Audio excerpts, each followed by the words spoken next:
Like many other people, I was very disappointed with the Inazuma story.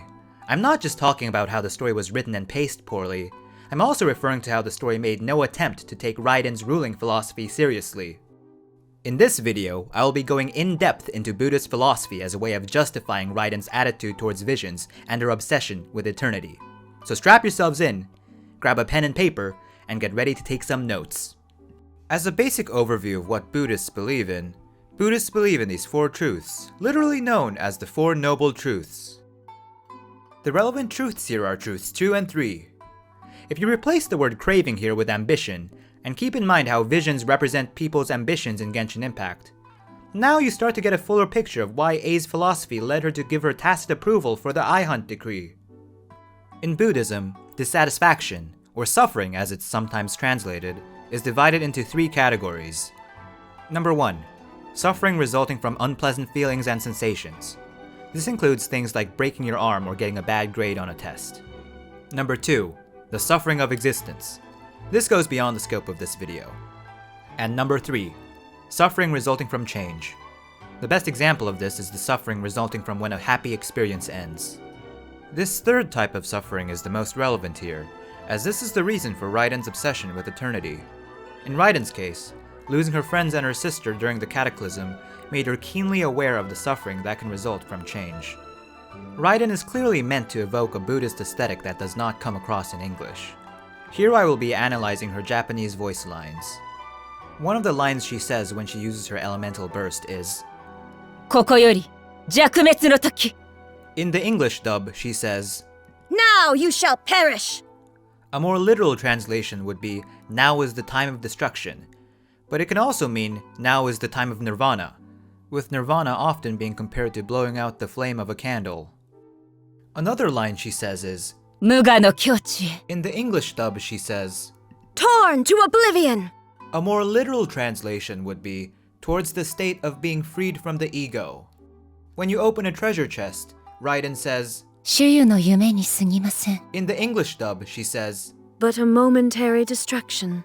A more literal translation would be, "But a momentary dream." The specific word used for momentary is shuyu. Shuyu being a Japanese Buddhist term that refers to a brief moment. Even looking at her battle animations, the focus on the eye seen in her elemental skill is not only a reference to the visions that play a major role in the Inazuma arc, but also a reference to the third eye in Buddhism, said to be located on one's forehead, representing enlightenment. The ring that forms around her during combat is also a reference to the god of lightning in Shintoism, Raijin, also known as Raiden or Narukami, who is typically depicted as being surrounded by drums.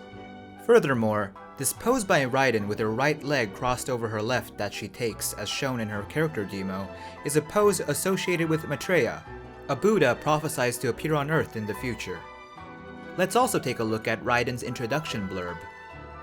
What's notable here is how the quote refers to Nirvana, aka the ultimate goal of Buddhism, albeit not by name. Nirvana refers to the release from the endless cycle of rebirth.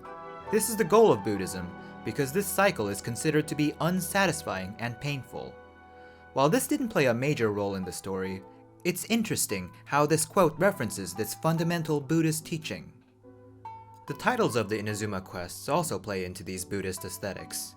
The title of the first chapter of the Inazuma quest, The Immovable God and the Eternal Euthymia, is Narukami Fudo Kojo Rakudo in Japanese, which translates literally to The Immovable Narukami and the Eternal Paradise. If you take Rakudo, or Paradise, to be short for Gokuraku Jodo, which refers to Amida's Pure Land, this title is obviously referring to A's plane of Euthymia, which is called Isshin Jodo, or Pure Land of One Mind in Japanese, with A being the stand-in for Amida. That being said, I wonder why they chose to translate paradise as euthymia, a word that refers to a tranquil state between manic and depressive moods in people who are bipolar. The title of Act 2 of the Inazuma quest, Stillness, the Sublimation of Shadow, is known as Munen Muso Hoeo Messu in Japanese, which means freedom from worldly thoughts, the destruction of all that is transient. The Chinese characters comprising Munen Muso are also highlighted alongside the characters for Eternity in Raiden's character teaser. The title of Act 3 of the Inazuma quest, omnipresence over mortals, known as Senju Hyakume no Ukiyo in Japanese, is literally translated as Fleeting World of Thousand Hands and 100 Eyes. Fleeting World, or Ukiyo, is a homophonous allusion to the Buddhist term Ukiyo, or sorrowful world, that refers to the earthly plane of death and rebirth. Thousand Hands and 100 Eyes is likely a reference to the thousand hands of Shokanon, with each hand containing a single eye. The thousand hands were given to Shokanon by Amida, represented in the game by A, to help him aid the suffering of all sentient beings. The hands with eyes can also be seen in the Raiden Shogun boss battle in Act 2 of her story quest. Now I have mentioned how Raiden is the game's stand-in for Amida. What do I mean by this, and who is Amida? Well, now let me get to that. A's plane of euthymia in Chinese and Japanese is referred to as the Pure Land of One Mind. Since Inazuma is supposed to represent Japan, we will be talking about the Pure Land as it refers to Amida's Pure Land in True Pure Land Buddhism, since True Pure Land Buddhism is the most widely practiced form of Buddhism in Japan. In Pure Land Buddhism, the Pure Land refers to a place where Amida Buddha resides, where he instructs practitioners and helps them reach enlightenment. Before we go more in depth, we need to analyze this line by A, which she says during the climax of the Inazuma arc. Individual ambition is inherently incompatible with eternity. What you might not realize is that all too often, people have far more to lose by chasing their dreams. So, I won't insist that you comprehend the meaning of my actions. What matters is that I tread the path of eternity on my people's behalf. What does she mean by ambition being incompatible with eternity? Well, there are two things of note here. The first is the fact that ambitions, or cravings, are the source of all dissatisfaction in Buddhism. The second has to do with the idea of self-power and other power in Buddhism.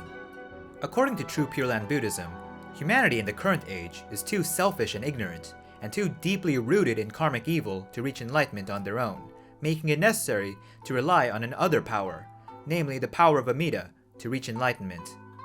When one is able to fully entrust themselves to the other power, which means ridding oneself of all delusions of reaching enlightenment through one's own effort, they will be reborn in Amida's Pure Land, where Amida will guide them to enlightenment. Given what we just talked about with regard to self-power and the other power, what A means here is that humanity, being selfish and ignorant, should stop believing in themselves, stop pursuing their silly ambitions, and put all their trust in A herself, Genshin's stand-in for Amida Buddha, to deliver the nation to enlightenment, which is referred to as eternity in this story. A's statement that she is treading the path of eternity on her people's behalf makes her suitable to play the role of Amida in the story, as Amida similarly vowed to lead all sentient beings to enlightenment. Also similar to Amida, A is leading her nation to enlightenment while residing in her Pure Land, referred to in English as her plane of euthymia. Furthermore, there is no need for anyone to comprehend the meaning of her actions, as attempting to comprehend them would itself be an act of self-power. Now, does all this mean that A never did anything wrong? No, of course not. I just put that in the title as clickbait. But my point remains that while the consequences of her decisions may have been disastrous, her motivations were a lot more sympathetic, being based on traditional Buddhist teachings. This is something that may not have come across to people not familiar with the subject. The localization removing any hint of Buddhist connotations certainly did not help. I hope that this video has helped you gain a further appreciation for Raiden, who is currently being rerun in celebration of her new story quest. Thank you for watching till the end of the video. If you could, I'd appreciate a like and a sub as a way of helping me continue making semi-high quality content like this. Until next time, and remember everyone, whale responsibly.